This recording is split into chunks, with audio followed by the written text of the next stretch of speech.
Hey, how are you? It's me, Jean, and it's Monday. It's Monday Live Day, okay? So I was trying to decide what would be the best piece of information that I could impart today.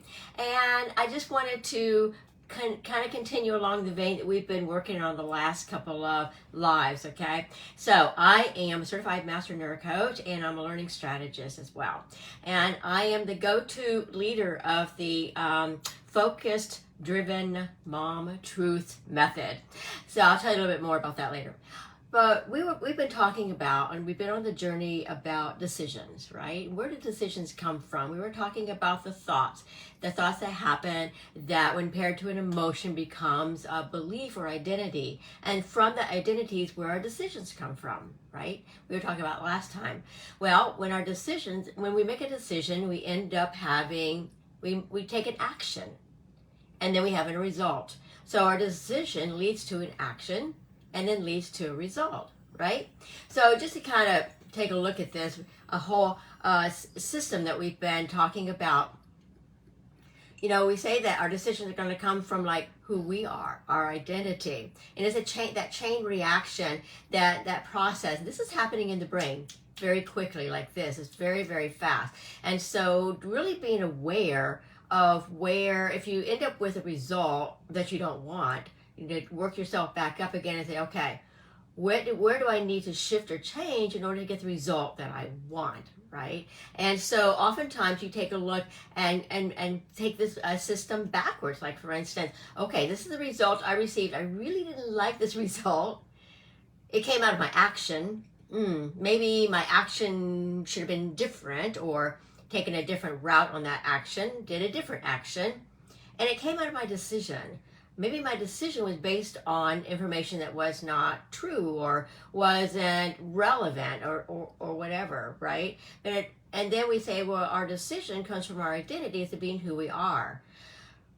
So maybe I wasn't being truthful or being who I was or who I am. And maybe this decision was a throwaway decision. Maybe it was a decision to look good in somebody else's eyes. Maybe it was a decision that went against my belief, but I felt that at the time that it was okay to do that, right? There's so many different circumstances. So going back up to that identity, so true, isn't it? All right, so let's just kind of think about it for a little bit, okay? So it's like, who was I being when I made that decision? Was I tired? Was I excited? Was I like playing small, not raising my hand, not feeling confident? So I made the decision that I made, and then I got the result that I didn't want. So we work that back up. So this is what happens like when you're excited about completing something. There's so many things that can get in the way. Let's just do a little scenario here. Let's say you decide, you know what? You walk into your kitchen, you're like, I really don't like this. I am really tired of my kitchen color paint, my paint on my walls, which is actually a true statement for me. I painted it, I don't know, 15 years ago, and I'm ready for a change, right? So I walk in and I see this and I'm like, okay, I would like to change my paint color here. So I'm thinking, you know, that's a situation. I've noticed that, right? It's dull. And I just think if I wanted to, and my thought is, if I change the color, that would make it brighter, make it more exciting to be here. That's my thought, right? And so it goes into my emotion, because color, you can emote with that. When you walk into a room with certain colors, it get you excited. Some colors are calming, some colors, you know, and so it kind of, you put an emotion in there. You say, okay, I'm going to go to the paint store and take this information that I'm feeling in myself and make a decision on a paint color. And how many of you have ever been in a paint store to make a decision on paint color? It's not easy. It's just not easy. It takes like forever to do that, right? So you find the paint color that, so you thought, after careful consideration and figuring out, you know, what would be the best paint color. You take those little swatch things and you bring them home and you put them up on the wall and you're like, I like that one. Well, that one really makes me feel warm. Oh, this one would be exciting. And you finally make that decision. You paint and you complete that project. You love it. and it feels great. You're really proud of the job. Great. Now, what happens when perfectionism shows up? Because that can so show up when you're trying to decide which color you want. Can you go in and make a decision like, I'm going to give you a few days or a few months or a year, right? Does it have to be perfect? Well, yeah, I don't want to have to repaint it, so it needs to be perfect the first time. And, but does the perfect paint color exist? Not really. It's hard to make that decision. Because I know for me, I'm adaptable. That's one of my core values is adaptability. So I'm like, you know what, just pick something, I'll get used to it, it'll be fine. But then maybe I don't. So I'm stuck in perfectionism. It has to be perfect. The room doesn't get painted. And I put it off and I procrastinate. My kitchen still has not been repainted. Okay? So let's think about your teen, for instance. Let's say they're learning to drive. And that's an exciting thing. Oh my gosh, I get to learn to drive. Freedom, right? That's what they're thinking. So there's lots of decisions that go into driving, all right?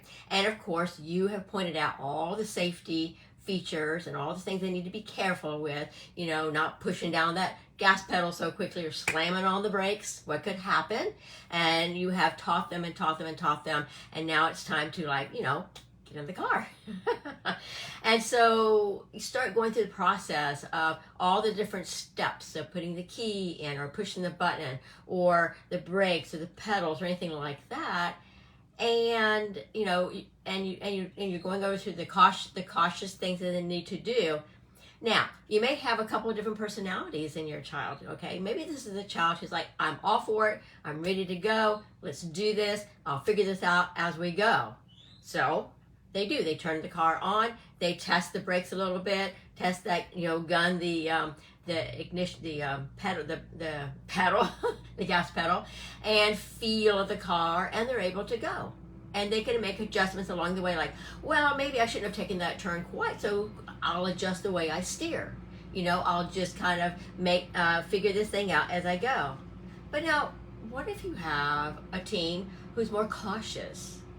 More like, wow, I don't want to slam the brake on.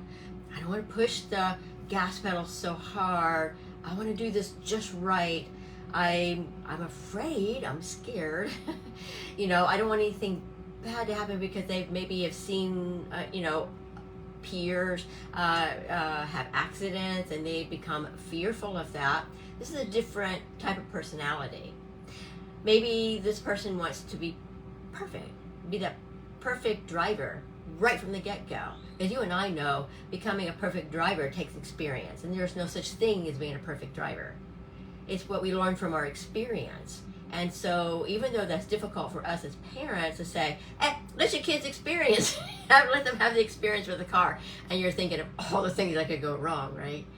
But sometimes you have that child who that's the way they learn, is they need to go out and be in the car and experience it, and they're going to be fine because you trust their judgment and they will figure it out. Okay? Then you have the other child who's so scared and so nervous about making a mistake, getting into an accident, or whatever that can happen, right? So you have that perfectionism can hold somebody back, that they don't move forward. They're stuck. They're stuck in perfectionism. And they don't want to try unless they can do it perfectly the first time. To them, being perfect means being totally safe from the get-go. And to drive perfectly the speed limit. Drive perfectly, brake exactly the distance before the car in front of them. Maybe driving perfectly is double checking their mirrors, making sure they're watching, they're doing the whole, mirror thing, watching behind them and in front of them. That's a lot of energy, right? But they want to do that perfectly to get started. So they end up taking a long time getting themselves in the car and getting them driving. So we have those tale of two different personalities. The one that just jumps in, I'll figure it out as I go along. And the one who is held back by perfectionism. And if you were to look back into both of their, the way they've handled things all through their lives and growing up, the one who jumps in and figures it out is going to be that one that's going to jump in, right? And then the one who's going to be more cautious is probably cautious in every other things as well. Cautious of going to school for the first day, cautious of friends, you know, making the right friends, and that's just who they are, and that's amazing, right? Nothing wrong with that. Knowing your kids and how that they can tackle new things is really, really helpful. Excuse me.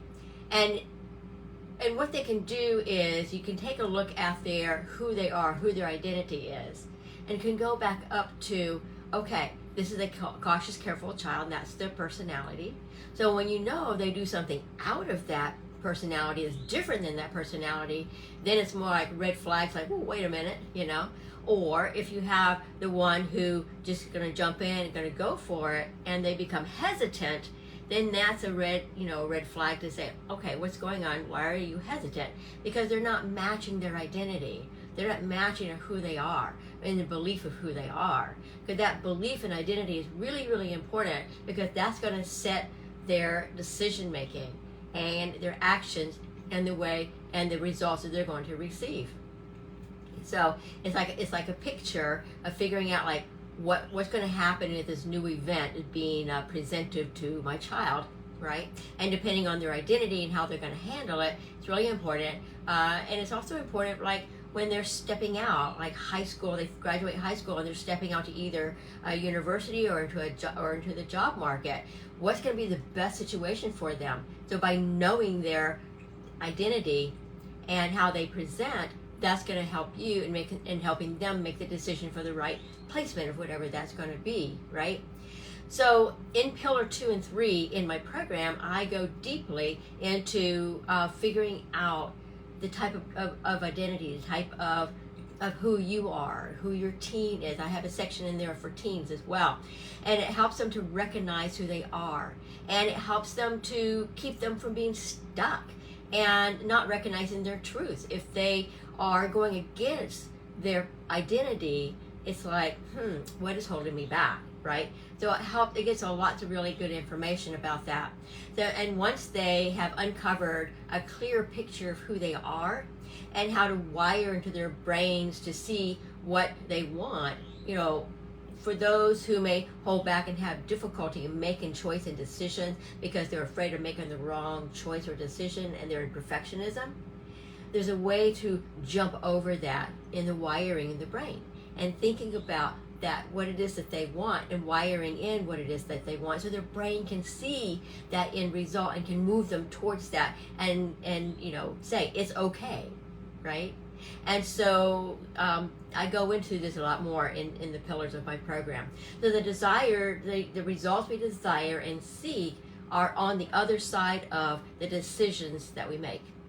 And we make those decisions from whom we are, by who we are, right? So I have just a few spots left for the one-on-one calls on Zoom to gather more and more information about up-leveling my Focus-Driven Mom program. And I would love for you to take a look at the link down below, or not, yeah, down below in the group or in the email that I'll be sending this video out in. Okay, so I'll talk to you later. Bye-bye.